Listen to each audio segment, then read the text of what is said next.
கடந்த 40 வருஷமா America Iran மேல ஏராளமான பொருளாதார தடைகளை விதிச்சிருக்குது. இது எல்லாத்தோட அடிப்படையான நோக்கம் என்ன? ஈரானை பொருளாதார ரீதியா முடக்கி போட்டணும். முக்கியமா ஈரான் பொருளாதாரத்தோட முதுகெலும்பா இருக்கக்கூடிய அந்த நாட்டோட கச்சா எண்ணெயை அவங்க எக்ஸ்போர்ட் பண்ணிடக்கூடாது. இதுதான் அடிப்படையான நோக்கம். பட் ப்ராக்டிக்கலா என்ன நடக்குது அப்படின்னா, ஈரான் ஒவ்வொரு நாளும் 1.6 மில்லியன் பேரல் அளவுக்கான கச்சா எண்ணெயை எக்ஸ்போர்ட் பண்ணுது. வருஷத்துக்கு 53 பில்லியன் அமெரிக்கன் டாலர் அளவுக்கு ஒர்த்துது. சாங்ஷன்லாம் இல்லைன்னா ஈரான் எந்த அளவுக்கு எக்ஸ்போர்ட் பண்ணுமோ அதே அளவுக்கு சாங்ஷன் நடைமுறையில் இருக்கிற காலத்திலையும் அதை எக்ஸ்போர்ட் பண்ணுது. அப்போ அமெரிக்காவோட அந்த பொருளாதார தடைக்கு என்னதான் மதிப்பு இருக்குது? எப்படி ஈரான் அதை ஓவர் கம் பண்ணுது அப்படின்னா, ஈரானுக்கும் சைனாவுக்கு இருக்கக்கூடிய ஒரு ரகசிய கூட்டு, இந்த ரெண்டு நாடுகளும் சேர்ந்து ஒரு ஷேடோ ஃப்ளீட் நெட்வொர்க், ஒரு ரகசிய கப்பல் படை ஒன்றை உருவாக்கி ஈரான் மீதான அமெரிக்க பொருளாதார தடைக்கு எதிராக ஒரு பேரலல் ஆயில் எக்கானமியவே கிரியேட் பண்ணியிருக்காங்க. அது என்ன பேரலல் ஆயில் எக்கானமி, அது என்ன ஷேடோ ஃப்ளீட் நெட்வொர்க், அது என்ன ரகசிய கப்பல் படை, எல்லாத்தையும் இந்த வீடியோவில் டீட்டெயில்டாக பார்த்துடலாம். வெல்கம் டு பிடி ரிப்போர்ட்ஸ். நான் உங்கள் பாரதி தம்பி.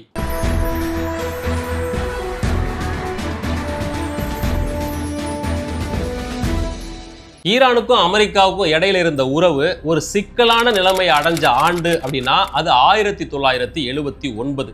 அந்த வருஷத்துக்கு முன்னாடி வரைக்கும் ஈரானோட ஆயில் ரிசோர்ஸை முழுமையாக எடுத்துக்கிட்டு இருந்தது அமெரிக்கா மற்றும் பிரிட்டிஷ் நிறுவனங்கள் தான்.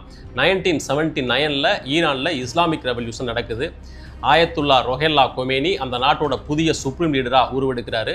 அவர் வந்த பிறகு இந்த ரெண்டு நாட்டு நிறுவனங்களையும் விரட்டி விட்டுட்டு இனிமே ஈரானுடைய ஆயில் வளம் முழுக்க முழுக்க எங்கள் நாட்டுக்கே சொந்தம் அப்படின்னு அறிவிக்கிறாரு. இது அமெரிக்காவை கொலகாண்டாக்குது. அதனால அடுத்து வந்த ஆண்டுகளில் வரிசையாக ஈரான் மேலே ஏராளமான பொருளாதார தடைகளை தொடர்ந்து விதிச்சுக்கிட்டே இருக்கிறாங்க. அமெரிக்காவுடைய அதிபர் யார் மாறிய போதிலும் தொடர்ந்து ஈரான் மேலே பொருளாதார தடைகள் விதிக்கிறத மட்டும் அவங்க மாற்றவே இல்லை. இது எல்லாத்துக்கும் அடிப்படையான நோக்கம் நம்ம ஆல்ரெடி பார்த்தது போல் ஈரானை முடக்கி போட்டணும். பட் நடக்கிறது என்னென்னா, சாங்ஷன்லாம் இல்லாமல் இருந்தால் எப்படி எக்ஸ்போர்ட் பண்ணுவாங்களோ அதே அளவுக்கு அவங்க பண்ணிக்கிட்டு தான் இருந்தாங்க. ஸோ எப்படி அப்போது அமெரிக்காவோட இந்த சாங்ஷனை ஈரான் பைபாஸ் பண்ணாங்க அப்படின்னா, அதுக்கு 3 விதமான ஆன்சர் இருக்குது. ஒன்று, ஈரானில் கிடைக்கக்கூடிய அந்த கச்சா எண்ணெயோட குவாலிட்டி.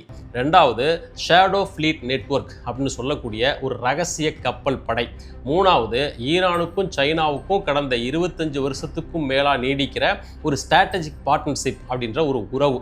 இந்த 3 காரணங்களையும் ஒன் பை ஒன்னாக பார்த்துடலாம். முதல்ல கச்சா எண்ணெயோட குவாலிட்டி. இப்போ உலகத்தில் எத்தனையோ நாடுகளில் கச்சா எண்ணெய் கிடைக்குது. அமெரிக்கா, வளைகுடா நாடுகள், இந்தியா இப்படி உள்ளிட்ட எத்தனையோ நாடுகளில் கிடைக்குது. பட் எல்லா கச்சா எண்ணெயும் ஒரே குவாலிட்டி கிடையாது.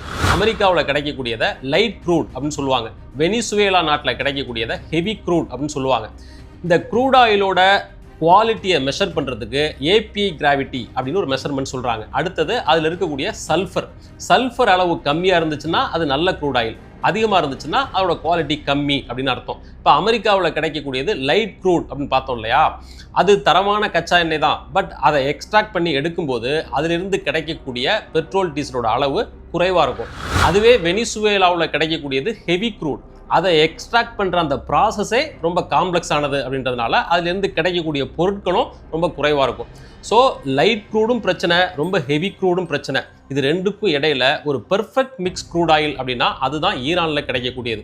அதை ஆப்டிமல் பிளெண்ட் க்ரூட் அப்படின்னு சொல்கிறாங்க. ரொம்ப குவாலிட்டியான கச்சா எண்ணெய் அங்கே கிடைக்குது. அதனால தான் அமெரிக்க பொருளாதார தடையெல்லாம் தாண்டி நாடுகளும் நிறுவனங்களும் ஈரானுடைய கச்சா எண்ணெயை வாங்குறதுக்கு போட்டி போடுறதுக்கு அடிப்படையான காரணம் இதுதான். அடுத்ததா ஷேடோ ஃப்ளீட், நிழல் கப்பல் படை அப்படின்னா என்ன அர்த்தம் அப்படின்னா, இப்போ வானத்தில் விமானங்கள் போகுது. வானம் தான் பறந்து விரிஞ்சு சும்மா கிடக்குதே அப்படின்னு ஒரு விமானம் சௌரியத்துக்கு ஓட்டிட்டு போயிட முடியுமா? முடியாது.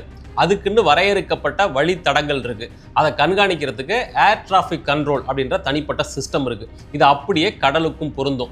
கடலில் ஒரு கப்பல் போகுது அப்படின்னா எந்த ரூட்டில் போகணும், எந்த ரூட்டில் வரணும், இது எல்லாமே முன்கூட்டியே வரையறுக்கப்பட்டது. அது ரொம்ப கீனாக வாட்ச் பண்ணுவாங்க. அதே போல் ஒரு கப்பல் ஒரு துறைமுகத்திலிருந்து கிளம்பி அதனுடைய டெஸ்டினேஷன் பாயிண்ட்டை போய் ரீச் ஆகிற வரைக்கும் ஒவ்வொரு செகண்டும் அதோடைய மூவ்மெண்ட்டை வாட்ச் பண்ணுவாங்க. அது எந்த வேகத்தில் போகுது, இப்போ எந்த இடத்துல போயிட்டுருக்கு, எல்லாத்தையும் ட்ராக் பண்ணுவாங்க. இதுக்காக ஒவ்வொரு கப்பல்லையும் ஒரு கருவி ஒன்றை பொருத்திருப்பாங்க. அந்த கருவிக்கு பேர் ஆட்டோமேட்டிக் ஐடென்டிஃபிகேஷன் சிஸ்டம், AIS அப்படின்னு பேர். இதை கப்பலில் பொருத்தணும் அப்படிங்கிறது கட்டாயம். இதை பொறுத்துனாதான் அதிலிருந்து பெறக்கூடிய சேட்டலைட் சிக்னல்ஸை வச்சு அந்த கப்பல் இப்போ எங்கே போகுது, இன்னொரு கப்பல் கூட மோதாமல் போகுதா, இது எல்லாத்தையும் மானிட்டர் பண்ணுவாங்க.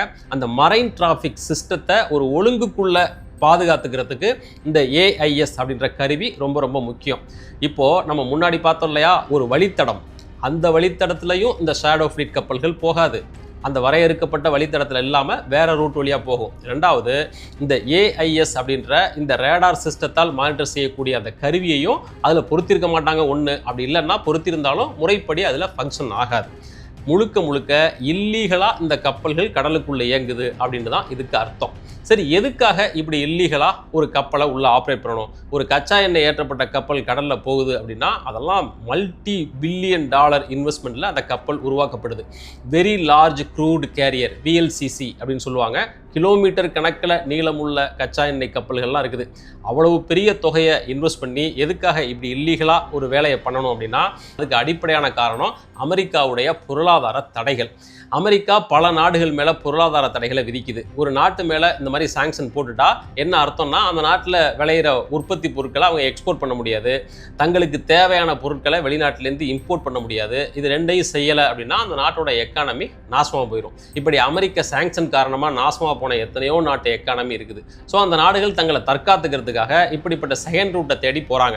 இப்போ ஈரானை பொறுத்தவரையிலும் கிட்டத்தட்ட 40 வருஷமாக அந்த நாட்டு மேலே பொருளாதார தடை இருக்கிறதுனால அவங்களும் 40 வருஷமாகவே இப்படிப்பட்ட ஒரு செகண்ட் ரூட் எக்கானமிக்கு பழகிட்டாங்க. முக்கியமாக இந்த ஷேடோ ஃப்ளீட் கப்பல்கள் 1995 காலகட்டத்திலிருந்து இப்படிப்பட்ட கப்பல்கள் ஈரான் சார்பாக கடல் எல்லையில் ஓடிட்டு இருக்கு. இன்னைய தேதிக்கு ஈரானுக்கும் சைனாவுக்கும் இடையில 200க்கும் அதிகமான நிழல் கப்பல் படை ஒன்று இயங்கிட்டு இருக்கு அப்படின்னு அதிகாரப்பூர்வமாக பல செய்திகள் சொல்லுது. இப்போ ஈரானும் சைனாவும் என்ன பண்ணுதுன்னா நூற்றுக்கணக்கான பழைய ஆயில் டேங்கர் கப்பல்களை வாங்கி இந்த மாதிரியான வேலைகளுக்கு பயன்படுத்துகிறாங்க. இப்போ உதாரணத்துக்கு ஈரானோட துறைமுகத்தில் இந்த மாதிரியான ஒரு கப்பல் வந்து நிற்கிது. அதில் கச்சா எண்ணெயை ஏற்றுறாங்க. அது பாரசீக வளைகுடாவை கடந்து ஓமன் வளைகுடாவை கடந்து அரேபியன் கடல் சர்வதேச கடல் எல்லைக்கு போயிடுது. அங்கே போன பிறகு சைனாவோட இன்னொரு கப்பல் அங்கே நடுக்கடலில் நின்றுட்டு இருக்கும். இந்த கப்பல் போய் அதுக்கு பேரலாக நிற்கும். ரெண்டும் சைட் பை சைடாக நிற்க வச்சு இந்த கப்பலில் இருக்கிற கச்சா எண்ணெயை அதுக்கு மாற்றுவாங்க. இந்த விசுவல் அப்படியே கற்பனை பண்ணி பாருங்க.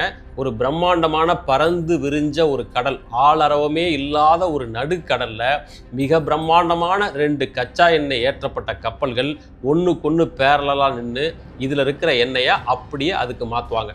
மாற்றி முடித்த பிறகு அந்த கப்பல் அதற்கு பிறகு லீகலாக மாறிடும். அது சைனாவை நோக்கி போயிடும். பெரும்பாலும் இந்த ஆக்டிவிட்டி எங்கே நடக்குதுன்னா மலேசிய கடல் எல்லையை ஒட்டிய பகுதியில் தான் இது நடக்குது. இப்போ நமக்கு வர்ற டவுட் என்னென்னா, பொதுவாக இந்த மாதிரியான கப்பல்களில் அந்தந்த நாட்டு கொடியை ஃபிக்ஸ் பண்ணியிருப்பாங்க. ஒன்று அந்த நாட்டோட நேரடி கப்பலாக இருக்கலாம், அல்லது அந்த நாட்டில் பதிவு செய்யப்பட்ட கப்பலாக இருக்கலாம். எதுவாக இருந்தாலும் ஒரு கப்பலில் அந்த நாட்டோட கொடி பதிவு பண்ணியிருக்கணும், அந்த நாட்டோட கொடியை ஃபிக்ஸ் பண்ணியிருக்கணும் அப்படிங்கிறது ரொம்ப ரொம்ப முக்கியம். அது கட்டாயம்.